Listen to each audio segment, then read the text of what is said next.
In today's video, I'm going to teach you how to create a space in Wrike. Wrike is a versatile project management tool used by teams to organize and manage their workflows efficiently. Whether you're new to Wrike or simply looking to enhance your organizational skills, creating a space is a useful feature.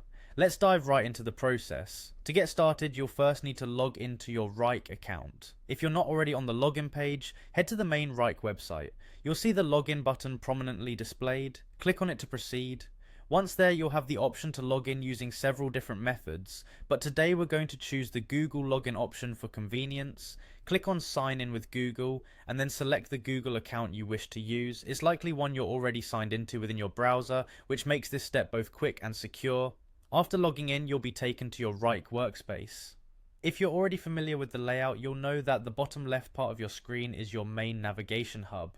That's where we need to focus. Move your cursor to the bottom left and you'll see a menu that helps you navigate through various sections of Wrike. It's in this area that you should see an option to create a new space. This is what we're looking for.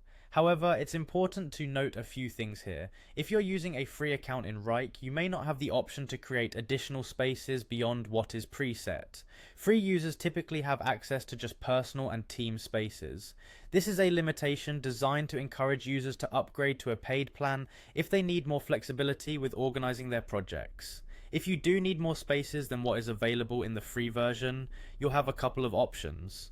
First, consider upgrading your Wrike plan. The paid versions have more robust features, including the ability to create more than 2 spaces. If you're managing multiple projects or working within a larger team, this might be an investment worth considering. Alternatively, Wrike offers the option to book a call with their support team. They can assist you in setting up your workspace in a way that meets your needs, potentially offering solutions or alternatives that you might not have considered. And that rounds up our tutorial on creating a space in Wrike. Remember, your ability to create spaces will depend on the type of account you're using. Be sure to assess your current needs and decide whether upgrading will benefit your workflow. Thanks for tuning in, and I hope you found this walkthrough helpful. If you have any questions or need further assistance, don't hesitate to reach out. Happy organizing!